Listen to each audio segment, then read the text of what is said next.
Doctor ইউনূসের কিছু কর্মকাণ্ড, কিছু মানে একটা বৃহৎ পরিসরের কর্মকাণ্ড প্রকাশ হচ্ছে না।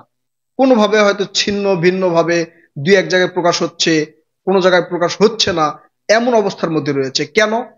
এটা কি আসলে কাউকে তেল মারা হচ্ছে, নাকি কারো ভয়ে এগুলো করা হচ্ছে, নাকি সত্য কথাগুলো তুলে ধরার প্রয়াস গণমাধ্যম সহ আমাদের নেই? আমরা অতীতে আওয়ামী লীগ সরকারের সময় দেখেছি যে আওয়ামী লীগের দোষের একটা ফেরিস্তি, যে আওয়ামী লীগ এই দোষ করেছে, এই দোষ করেছে, খুন গুম ধর্ষণ, মানে এগুলো একটা ফিরিস্তি দেখেছি, লম্বা একটা তালিকা দেখেছি। আবার উন্নয়নের তালিকা দেখেছি, এই যে পদ্মা সেতু, টার্মিনাল, মুক্তিযোদ্ধা ভবন, এই সেই থেকে শুরু করে একটা উন্নয়নের আমরা ফিরিস্তি দেখেছি বা একটা লিস্ট দেখেছি। কিন্তু ডক্টর ইউনূসের ক্ষেত্রে আমরা কেন সেটা দেখছি না? প্রিয় দর্শক, আপনারা কি দেখেছেন? আমি যে কথাগুলো আপনাদেরকে বলবো, এটা কি আপনারা অতীতে শুনেছেন? এবং প্রমাণ সহ বলবো, আপনারা আবার ভুল বুঝবেন না যেটা আমি হয়তো আমার নিজ থেকে বানিয়ে বলছি। প্রথমে আপনাদেরকে বলি যে ক্রীড়া অঙ্গনে এই যে বাংলাদেশে আওয়ামী লীগ সরকার থাকার সময় আমাদের বাংলাদেশ ফুটবল ফেডারেশনকে কিন্তু ফিফা নিষিদ্ধ করেছিল, অর্থ কেলেঙ্কারির জন্য নিষিদ্ধ করেছিল, যে বাংলাদেশের ফুটবল ফেডারেশন ফিফাতে খেলতে পারবে না। এই নিষিদ্ধ করার কারণ হচ্ছে অর্থ কেলেঙ্কারি আওয়ামী লীগ সরকারের। এই অন্তর্বর্তীকালীন সরকার ডক্টর ইউনূস ক্ষমতায় আসার পরে ইউনূসের হস্তক্ষেপে সেই নিষেধাজ্ঞা কিন্তু তুলে নেওয়া হয়েছে। আপনারা জানেন প্রিয় দর্শক, সেই নিষেধাজ্ঞা তুলে নেওয়া হয়েছে, অর্থাৎ এখন থেকে বাংলাদেশ ফিফাতে খেলতে পারবে। আরেকটা যেটা হয়েছে, এই 6 মাসে ডক্টর ইউনূস 62,200 কোটি টাকা ঋণ পরিশোধ করেছেন। আওয়ামী লীগ সরকার যে ঋণগুলো এই যে বড় বড় প্রকল্পের নামে করে গিয়েছিল, সেই ঋণের টাকা কিন্তু ডক্টর ইউনূস এই 6 মাসে 62,200 কোটি টাকা পরিশোধ করেছেন। এবং দেশি এবং আন্তর্জাতিক যে ঋণগুলো ছিল সেগুলো কিন্তু পরিশোধ করেছেন। এটা কি গণমাধ্যমে আপনি শুনেছেন? শোনেন নাই। এই ডক্টর ইউনূস ক্ষমতায় বসার পরে বাংলাদেশের রেমিটেন্স বৃদ্ধি পেয়েছে 18.49 বিলিয়ন ডলার। চিন্তা করেন, বাংলাদেশের রিজার্ভ শেখ হাসিনা রেখে গেছিল তলানিতে, 15 বিলিয়নের কাছে রেখে গেছিল, সে জায়গায় রেমিটেন্সের প্রবৃদ্ধি পেয়েছে 18.49 বিলিয়ন ডলার। সেটা বিদেশ থেকে কিন্তু আসতেছে, যা গত বছরের চেয়ে, অর্থাৎ শেখ হাসিনার যে বছর ছিল 23 সাল, সেই 23 সালের চেয়ে এই বছরে 4 বিলিয়ন ডলারের বেশি। প্রিয় দর্শক, ডক্টর ইউনূসের এই কথাগুলো কিন্তু তুলে ধরা হচ্ছে না। এখন আরেকটা বলি, এই যে রিজার্ভ, বাংলাদেশের যে রিজার্ভ শেখ হাসিনা 15 বিলিয়নের কাছাকাছি রেখে গেছিল, 48 বিলিয়ন ছিল, সেখান থেকে এসে ঠেকিয়েছিল কোথায়? 15 বিলিয়নে। সেই রিজার্ভ কিন্তু এখন প্রায় 20.5 বিলিয়ন ডলার এই 6 মাসের মধ্যে। যেখানে আইএমএফ আমাদেরকে 4.5 বিলিয়ন ডলার ঋণ দিতে চায় নাই, সেখানে 6 মাসে ডক্টর ইউনূস প্রায় 15 বিলিয়ন থেকে 20.5 বিলিয়ন ডলার রিজার্ভ করেছেন। অর্থাৎ ফরেনসিক এই যে আন্তর্জাতিক যে ডলার আর কি, এই ডলারের রিজার্ভ এবং বিভিন্ন দেশের যে মুদ্রার রিজার্ভ, সেটা কিন্তু ডক্টর ইউনূস করেছেন। এটা কিন্তু প্রকাশ করা হচ্ছে না।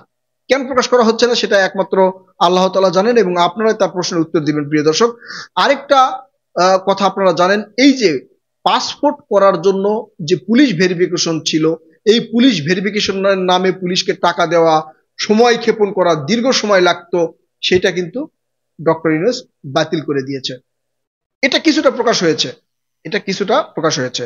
এছাড়া আরেকটা বিষয়, আপনারা কি জানেন, এই যে বাংলাদেশ থেকে যে আমরা প্রবাসে, আমাদের প্রবাসী ভাইয়েরা যাই বা আমরা যাই, কাজের জন্য যাই, সেখানে থেকে আমরা হচ্ছে অর্থ উপার্জন করে পরিবারকে পাঠাই, এটা কার মাধ্যমে যাওয়া হয়?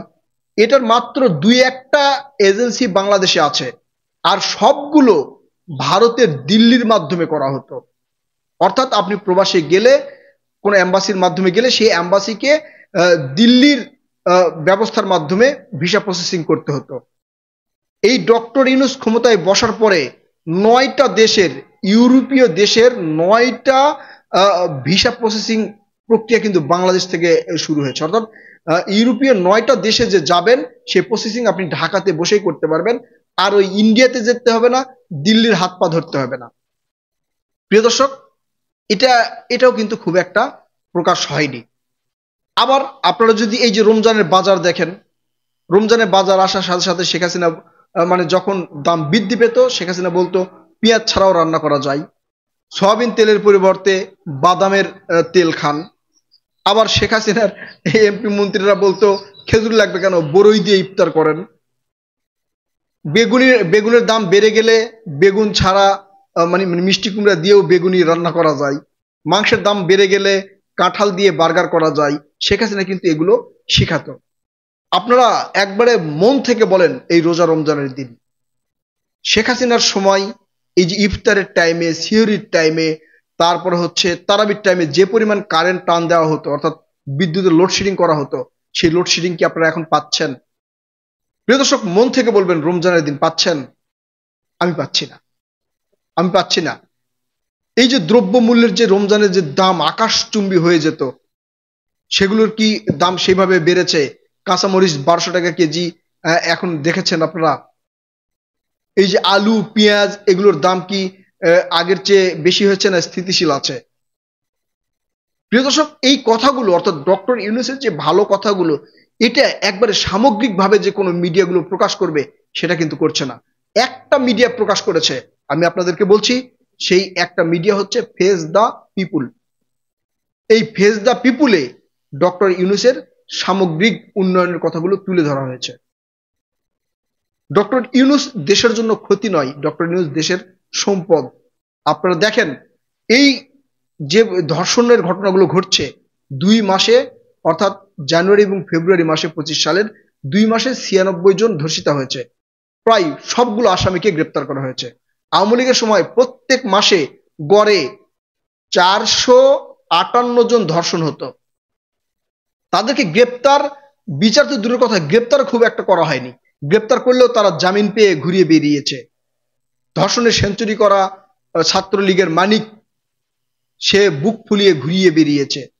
বিএনপিকে ভোট দেওয়ার জন্য গণধর্ষণের শিকার, তারা জামিনে মুক্তি পেয়েছে। অন্তঃসত্ত্বা নারীকেও ধর্ষণ করা হয়েছে। র্যাবের একটা ইউনিটের প্রধান রোজা ভাঙ্গিয়ে ধর্ষণ করেছে, তাদের বিচার হয়েছে? আওয়ামী লীগের সময় বিচার হয়েছে? বিচার তো দূরের কথা, গ্রেপ্তারই হয় নাই। আর এখন ধর্ষণ করলে সঙ্গে সঙ্গে গ্রেপ্তার। আমরা বিচারের দাবিতে মাঠে নামতে পারতেছি, 90 দিনের মধ্যে বিচার সম্পূর্ণ হবে এমন প্রতিশ্রুতি সরকারের কাছ থেকে নেওয়ার জন্য আমরা রাস্তায় আন্দোলন করছি। যারা ডক্টর ইউনূসকে মানে এই যে ক্ষমতা থেকে তাড়াতে হবে, ক্ষমতা থেকে বিদায় করতে হবে, এরা, এখন আমি বলবো, এরা দেশের শান্তি চায় না, দেশের ভালো চায় না। আওয়ামী লীগের দোসর, দিল্লির এজেন্ডা বাস্তবায়নের জন্য এই কাজগুলো তারা করছে। প্রিয় দর্শক, আমাদের সাথেই থাকবেন। আমাদের কথাগুলো যদি ভালো লাগে অবশ্যই চ্যানেলটি সাবস্ক্রাইব করবেন। যদি আমাদের কোনো কথা ভুল হয়ে থাকে তাহলে অবশ্যই আপনার মূল্যবান মতামত কমেন্ট করে জানাবেন, আমরা তার তথ্য প্রমাণ দেওয়ার চেষ্টা করব। আল্লাহ হাফেজ।